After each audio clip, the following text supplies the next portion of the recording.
नमस्कार, मैं डॉक्टर गंगाराम पांडे अपने YouTube चैनल संस्कृत मंदाकिनी पे आप सभी का स्वागत करता हूं।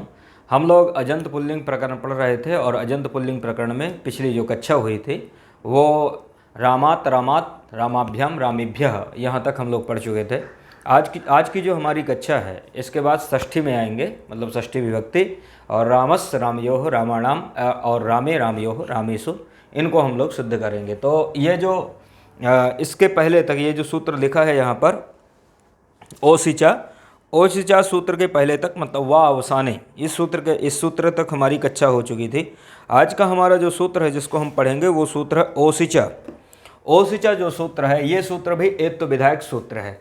और जैसे बहुवचने झल्लेत कहता है कि झलादौ बहुवचने सुप्यतोंगस्य एकारः स्यात्, अर्थात झलादि बहुवचन और सुबंत के परे रहते अदंत अंग को एकार होता है, ये सूत्र कहता है। ये सूत्र भी ओसिचा सूत्र भी ये क्या करता है कि इसकी वृत्ति में है कि अतो अंगस्य एकारा स्यात्। तो अतो अंगस्य मतलब अदंत अंग को, अतो अंगस्य एकारा, अतो मतलब अदंत अंग को, एकारः मतलब एकार होता है, अदंत अंग को, ह्रस्वकारांत को एकार होता है, मतलब ह्रस्वकारांत या अदंत अंग को एकार होता है। तो एकार कब होगा? तो कहते हैं ओसिचा, मतलब ओस के परे रहने पर।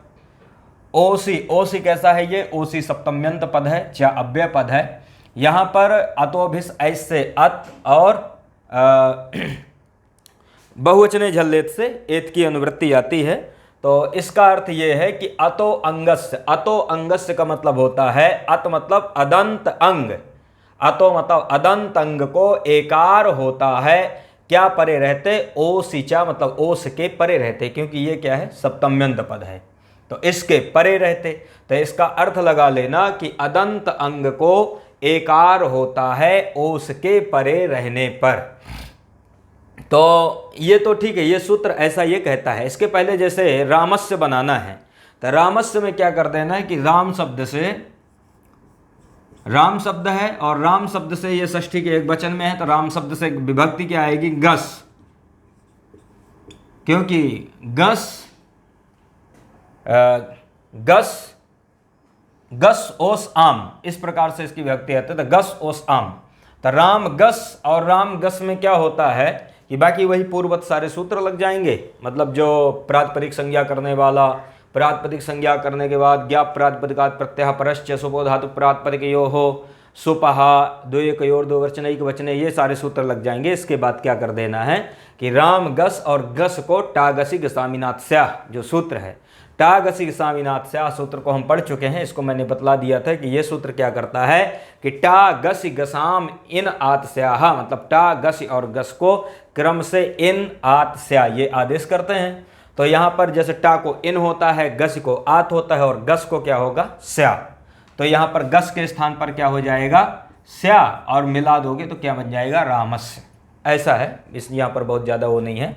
इसके बाद आते हैं रामस्य रामयोः। अब यहाँ पर बनाना है रामयोः, तो रामयोः में क्या कर देना है कि ये षष्ठी का द्विवचन है, तो षष्ठी का द्विवचन है तो इसका मतलब ये हुआ कि राम राम ओस, क्योंकि द्विवचन है, द्वितीय की विवक्षा है, तो राम राम ओस में यहाँ पर स्वरूपाणाम एक शेष एक विभक्तो, इस सूत्र के द्वारा क्या कर देना है कि एक ही शेष रखना है, अन्य का लोप हो जाएगा। और जो यह शिष्यते सा लुप्यमानार्था विधाई, अर्थात जो शेष रहता है वो लुप्यमान अर्थ का बोध कराता है। तो ओस किस में है? ओस कहाँ पर बनता है? ये जो ओस विभक्ति जो प्रत्यय है ये कहाँ है? द्विवचन में है। तो इसका मतलब क्या हुआ कि दो राम है, तो राम राम ओस इस प्रकार से रहता है। तो यहां पर प्रयोग बनेगा राम ओस, और राम ओस ऐसा होने के बाद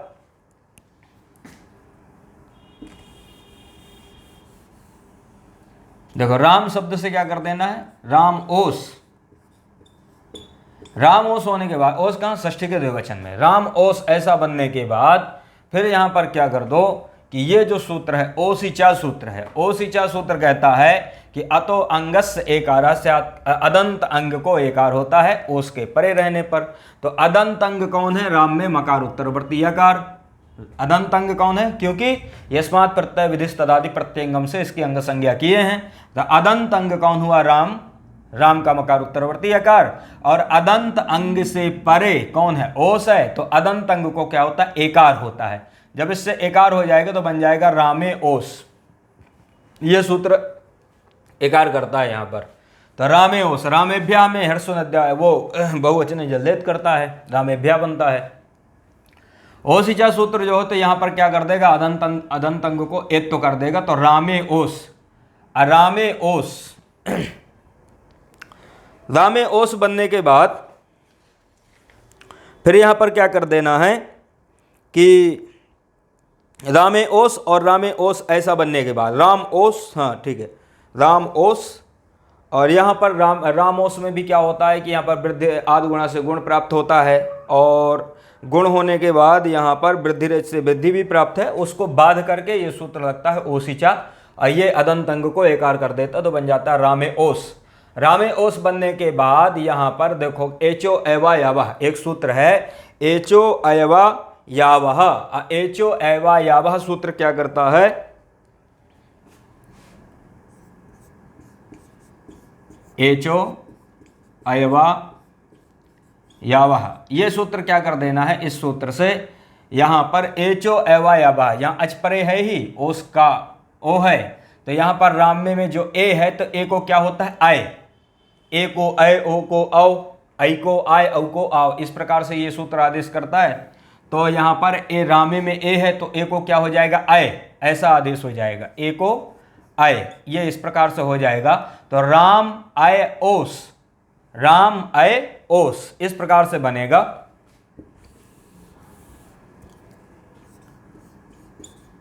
राम आय ओस ऐसा बनेगा ये सूत्र, एचो आवा लगाने के बाद इनको मिला दो तो आकार आ जाएगा मामे, और यहाँ पर या जो हो तो इससे ओ से मिल जाएगा, तो बन जाएगा रामयोस। ऐसा होने के बाद फिर बना दो राम योस।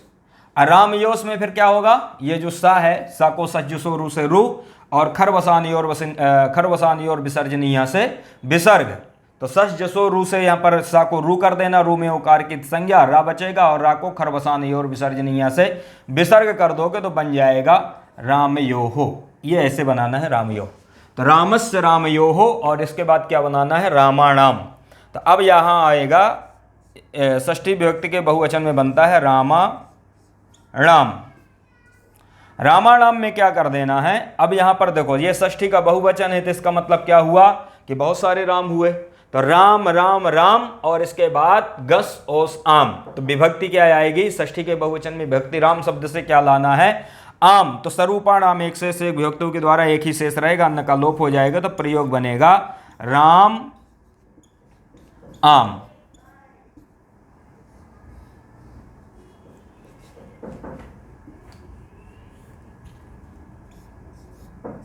राम आम इस प्रकार से बन जाएगा राम आम। ऐसा बनने के बाद फिर क्या कर देना है, अब ये जो सूत्र आता है ना ह्रस्व नद्यापो नुट, तो ह्रस्व नद्यापो नुट जो सूत्र है, यह सूत्र कहता है, यहां पर लिखा है ह्रस्व नद्यापो नुट।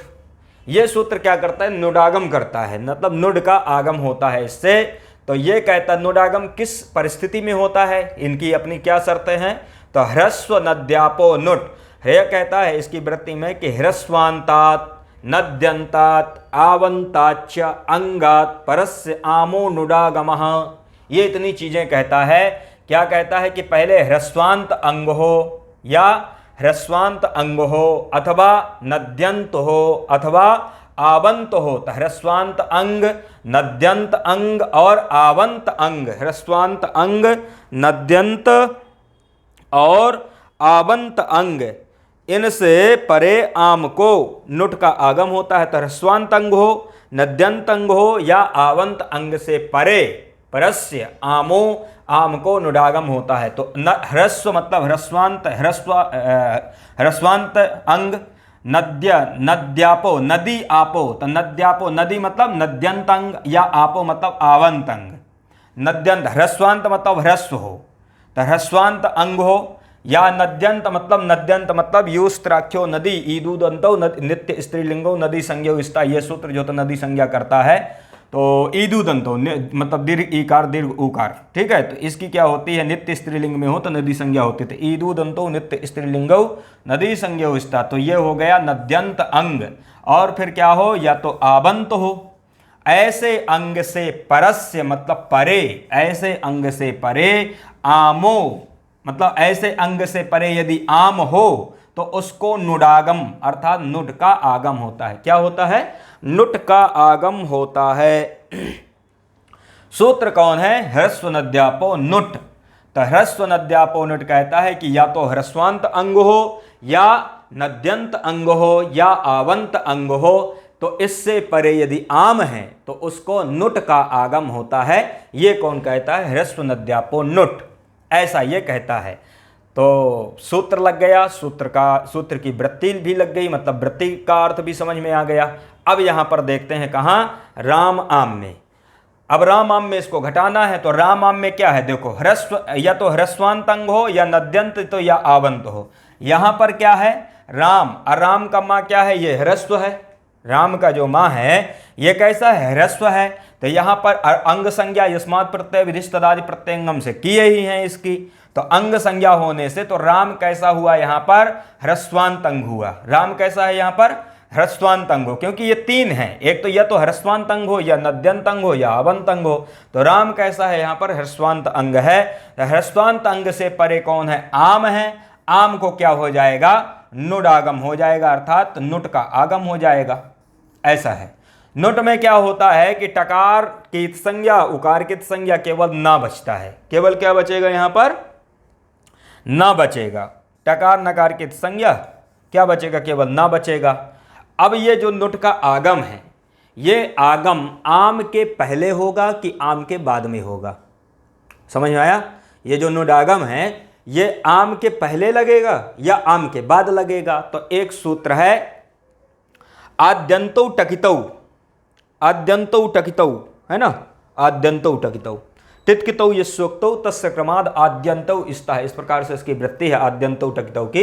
तो टितकितौ मतलब टकार की संज्ञा है तो आदि में, और ककार की संज्ञा है तो अंत में, ऐसा ये जो तो नियम करता है, ऐसा विधान करता है।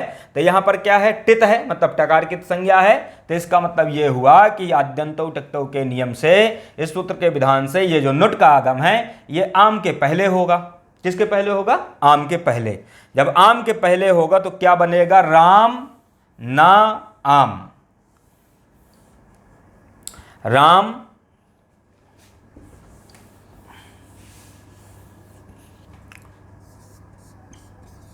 राम ना आम। ध्यान देना, आद्यंतौ टकितौ को लगाना है, क्योंकि उसी से पता चलता है कि ना आम के पहले होगा कि आम के पहले होगा कि या बाद में होगा। आद्यंतौ टकितौ सूत्र है, वही जो हो तो ये चीज़ बतलाता है कि ये टित है तो ये पहले होगा, या कित है तो बाद में होगा। तो राम ना आम, इस प्रकार से ऐसा ये बन जाता है। राम ना आम में अब ये क्या होगा, ना मिल जाएगा आ से, तो क्या बन जाएगा, राम नाम। अब इसको मिला दो, मिलाने में क्या बन जाएगा, राम नाम। तो दीर्घ आ मिल जाएगा ना से, तो बन जाएगा राम नाम। ये यहां तक लग गया, राम नाम। राम नाम ऐसा होने पर, राम नाम ऐसा होने पर फिर क्या कर देना है, अब इसके बाद एक सूत्र आता है नामी। इसको मैं मिटा दे रहा हूं, काफी ज्यादा जो तो ये मतलब यही दिख रहा है।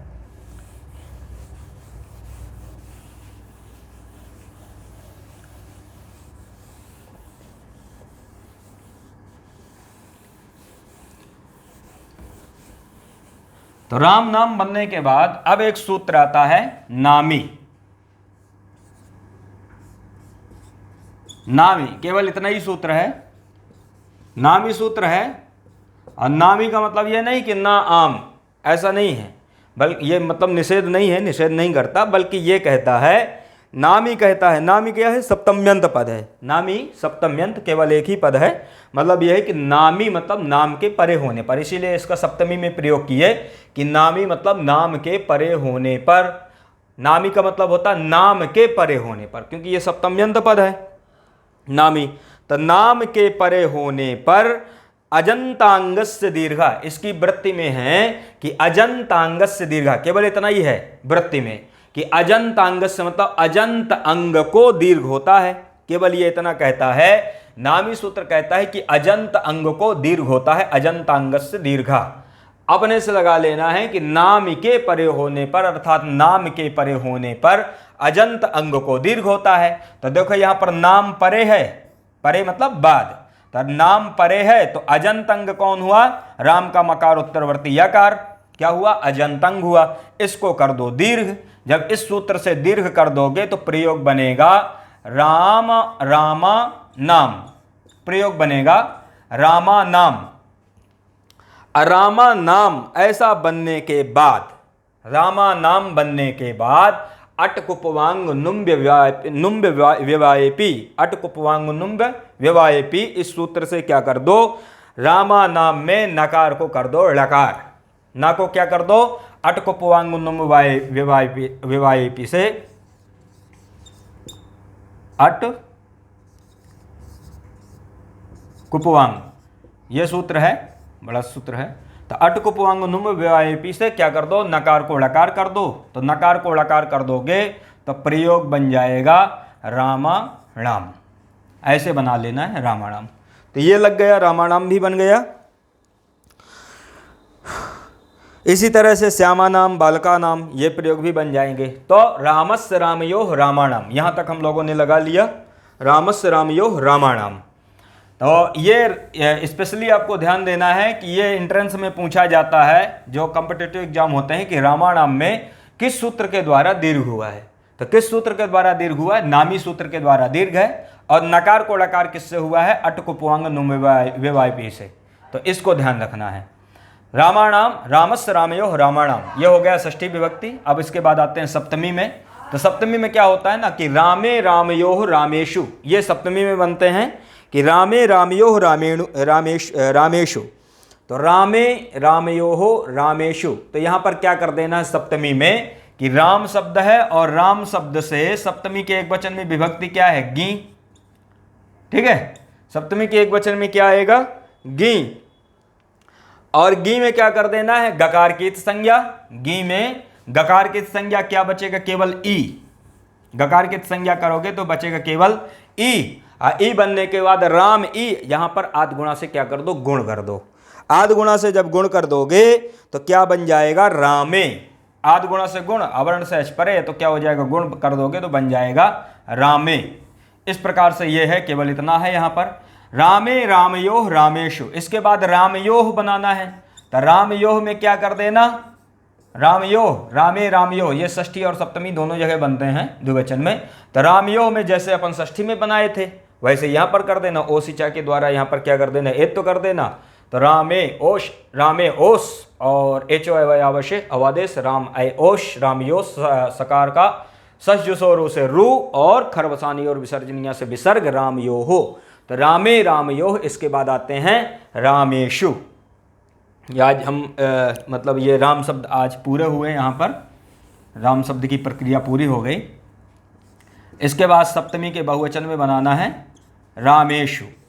तो रामेषु में क्या होता है कि रामेषु में ये सप्तमी का बहुवचन है, तो इसका मतलब क्या हुआ कि यहाँ पर बहुत सारे राम हैं। तो बहुत सारे राम है तो राम राम राम, और सप्तमी का बहुवचन क्या होगा? विभक्ति क्या है? सुप। तो राम राम राम सुप, और स्वरूपाणाम एक शेष, एक विभक्तों के द्वारा यहाँ पर एक ही शेष रहेगा, अन्य का लोप हो जाएगा। तो क्या बनेगा? राम सुप, और सुप में पकार की संज्ञा राम सु, केवल इतना रहेगा। सुप में क्या होता है? पकार की संज्ञा हो जाती है, तो क्या बनता है? केवल राम सु। राम सु ऐसा बनने के बाद जब ये बन जाएगा तो इसके बाद एक सूत्र आता है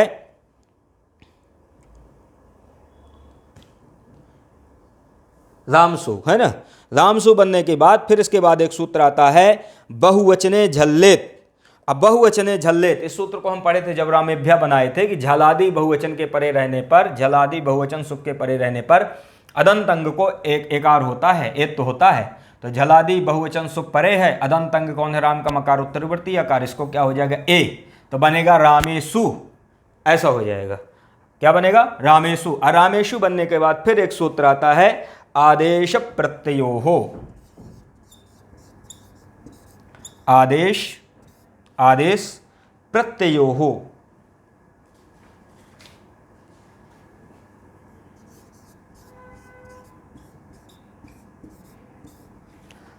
आदेश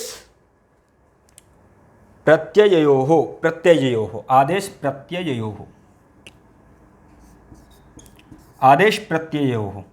तो आदेश प्रत्ययोः ये सूत्र है।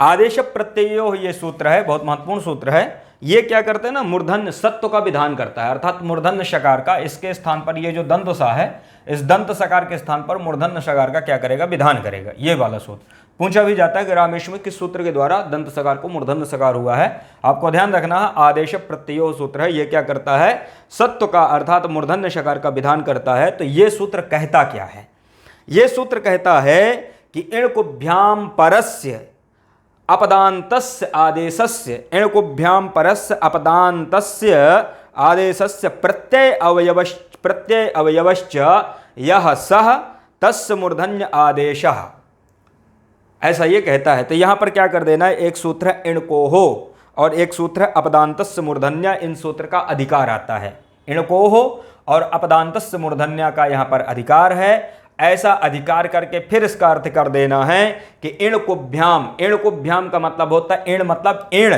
प्रत्याहार और कुभ्याम मतलब कवर्ग, ठीक है। तो इणकुभ्याम मतलब इण मतलब इण प्रत्याहार, कुभ्याम मतलब कवर्ग, इनसे परस्य मतलब परे, मतलब इण प्रत्याहार और कुभ्याम मतलब कवर्ग से परे, अपदांत अपदांतस्य आदेशस्य, अपदांत आदेश रूप, ध्यान देना अपदांत है, पदांत नहीं है, अपदांत आदेश रूप जो सकार या प्रत्यय अवयवश्चा, या प्रत्यय रूप सकार, प्रत्यय का अवयव जो सकार, तो अपदांत रूप सकार या प्रत्यय का अवयव जो सकार, ऐसे सकार को, ऐसा जो दंत सा है उस सा को मूर्धन्य आदेश होता है। तो इणकुभ्याम मतलब इण प्रत्याहार और कवर्ग से परे अपदांत आदेश, अपदांत आदेश रूप सकार हो, मतलब पदांत ना हो ऐसा जो सकार हो, और या प्रत्यय का अवयव जो सकार हो, ऐसे सकार के स्थान पर मूर्धन्य आदेश होता है। तो यहाँ पर क्या है कि इणको हो और अपदान्तस्य मूर्धन्य का अधिकार है। तो यहाँ पर जो रामे में जो एत्व है, ये एत्व क्या है, इण प्रत्याहार है, ठीक है, ये इण प्रत्याहार है। यहाँ पर इससे परे क्या है, सु है, और ये क्या है, अपदांत सकार है, पदांत में, क्यों पदांत में नहीं है, तो अपदांत सकार है। तो अपदांत सकार कौन, दंत सा है। तो यहाँ पर बताते हैं कि ये जो दंत सा है, तो दंत सकार के स्थान पर मूर्धन्य सकार होना है, तो दोनों के स्थान तो मिलता नहीं, क्योंकि मूर्धन्य में ऋतु रसाणाम मूर्धा, ऐसा जो तो ये वर्ण आते हैं। तो फिर यहाँ पर कहते हैं कि ईषद विवृतस्य सस्य तादृश एव शः, कि ईषद विवृतस्य सस्य मतलब ईषद विवृत सस्य मतलब दंत सा, तादृश एव शः मतलब उसी के तादृश, एव सह मतलब मूर्धन्य शकार होता है। तो यहाँ पर क्या होता है ना, स्थान नहीं मिलता, स्थान में नहीं मिलता, बल्कि यहाँ पर प्रत्न मिलाया जाता है, और प्रत्न मिलाने के बाद इस दंत सा के स्थान पर कौन सा सा हो जाता है, मूर्धन्य सा हो जाता है। तो मूर्धन्य सा होने के बाद इस सूत्र से बन जाता है रामेषु। तो ये ऐसा आपका बन जाएगा रामेषु। समझ में आया। तो रामेषु कैसे बनाना है ये आपको पता चल गया। आदेश प्रत्यय इस सूत्र के द्वारा यहाँ पर दंत सा को मूर्धन्य सा होता है। तो ये रामेषु बन गया। एवं कृष्णादयोपि अदंता है, इसी तरह से कहते हैं कि कृष्ण आदि शब्दों का, कृष्ण श्याम बलराम ये जितने शब्द हैं अदंत शब्द हैं, इनको भी आप इसी तरह से बना लेना। तो ये राम शब्द में जितने भी सूत्र आते हैं बहुत महत्वपूर्ण सूत्र हैं। इन सारे सूत्रों को आप बढ़िया से याद कर लेना, क्योंकि ये जितना अच्छा ये सूत्र तैयार रहेंगे, आगे की जो प्रक्रिया होगी वो उतना ही आसान होगी, कठिन नहीं होगी, और बड़ा मतलब सूत्र प्रयोगों को, शब्दों को साधने में बहुत ही एक प्रकार का अलग आनंद प्राप्त होगा। तो ये जितने भी सूत्र यहाँ पर लगे हैं, ये जो प्रक्रिया है, इस प्रक्रिया को यहाँ तक बढ़िया से लगा लेना ताकि आगे आसानी हो जाए। तो रामः रामौ रामाः रामं रामौ रामान रामेण रामाभ्याम रामैः रामाय रामाभ्याम रामेभ्यः रामात् रामाद् रामाभ्याम रामेभ्यः रामस्य रामयोः रामाणाम रामे रामयोः रामेषु हे रामो हे रामा। यहाँ तक हम लोगों ने सिद्ध कर लिया और काफ़ी अच्छा भी लगा, बड़ा मज़ा भी आया लगाने में। तो आज की कक्षा को यहीं पर समाप्त करते हैं। फिर इसके बाद मिलते हैं जो सर्वादि शब्द हैं, सर्वनाम जो पठित शब्द हैं, उन शब्दों को सिद्ध करेंगे। नमस्कार।